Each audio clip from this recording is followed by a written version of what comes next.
ಇವತ್ತು ಸಾಮಾನ್ಯವಾಗಿ ನಿಮ್ಮೆಲ್ಲರಿಗೂ ಗೊತ್ತಿರತಕ್ಕಂಥ ಒಂದು ಸಿಂಪಲ್ ಗಾದೆಯನ್ನು ನಾನು ಹೇಳೋದಕ್ಕೆ ಇಷ್ಟಪಡ್ತೇನೆ. ಪ್ರತಿಯೊಬ್ಬರಿಗೂ ಈ ಗಾದೆ ಗೊತ್ತಿದೆ ಅಂತ ನಾನು ನಂಬ್ತೇನೆ. ಏನಪ್ಪ ಈ ಗಾದೆ ಅಂತ ಹೇಳಿದ್ರೆ, ಹಾಸಿಗೆ ಇದ್ದಷ್ಟು ಕಾಲು ಚಾಚು. ಇತ್ತೀಚಿನ ಜನರೇಷನ್ನವರು ಅಥವಾ ಇತ್ತೀಚಿನ ಹುಡುಗರು ಏನು ಹೇಳ್ಬೋದು, ನಾವ್ಯಾಕೆ ಹಾಸಿಗೆ ಇದ್ದಷ್ಟು ಕಾಲು ಚಾಚಬೇಕು, ಹಾಸಿಗೆನೇ ಉದ್ದ ಮಾಡ್ಕೊಳ್ಳೋಣ ಅಂತೆಲ್ಲ ಹೇಳ್ತಾರೆ. ಬಟ್ ಇದರ ಅರ್ಥ ಏನು ಅಂತ ಹೇಳಿದ್ರೆ, ನೀವು ಹಾಸಿಗೆನ ದೊಡ್ಡದು ಮಾಡ್ಕೊಳ್ಳೋಕ್ಕೆ ನಿಮ್ಮ ಕೈಲಿ ಶಕ್ತಿ ಇದ್ದರೆ ಖಂಡಿತ ಮಾಡ್ಕೊಳ್ಳಿ.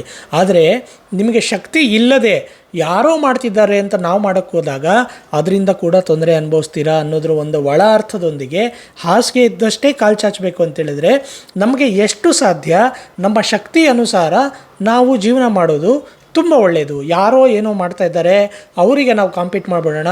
ಯಾರೋ BMW ತೊಗೊಂಡ್ಬಿಟ್ಟಿದ್ದಾರೆ, ಮತ್ತಾರೋ ಬೆನ್ಸ್ ತೊಗೊಂಡ್ಬಿಟ್ಟಿದ್ದಾರೆ, ಇನ್ಯಾರೋ ಜಾಗ್ವಾರ್ ತೊಗೊಂಡ್ಬಿಟ್ಟಿದ್ದಾರೆ ಅಂತ ನಾವು ಅದನ್ನು ತೊಗೊಂಡ್ಬಿಡ್ಬೋದು. ಅದನ್ನು ಮೇಂಟೈನ್ ಮಾಡೋಕ್ಕಾಗತ್ತಾ? ಅದೇ ಥರದಲ್ಲಿ ನಮ್ಮ ಶಕ್ತಿ ಅನುಸಾರ ನಮ್ಮ ಹತ್ರ ಒಂದು ಸ್ವಿಫ್ಟ್ ಇದ್ದರೂ ಸಾಕು, ಅದರಲ್ಲಿ ಸಂತೋಷವಾಗಿರಬೇಕು ಅನ್ನೋದೇ ಈ ಒಂದು ಗಾದೆಯ ಒಳ ಅರ್ಥ ಅಂತ ನನಗನ್ಸುತ್ತೆ. ತಮಗೆ ಈ ಗಾದೆಯ ಬಗ್ಗೆ ಬೇರೆ ಏನಾದರೂ ಅಭಿಪ್ರಾಯ ಇದ್ದರೆ ದಯವಿಟ್ಟು ಕಮೆಂಟ್ಸ್ ಮುಖಾಂತರ ತಿಳಿಸಿ.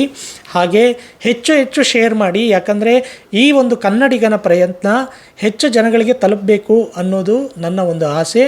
ಈ ಆಸೆನ ತಾವು ಈಡೇರಿಸ್ತೀರಾ ಅಂತ ನಾನು ನಂಬಿದ್ದೇನೆ. ಹಾಗಿದ್ರೆ ಮತ್ತೆ ನಾನು ಸಿಗ್ತೇನೆ ಮುಂದಿನ ಒಂದು ಹೊಸ ವಿಡಿಯೋ, ಹೊಸ ಗಾದೆಯೊಂದಿಗೆ. ನಮಸ್ಕಾರ.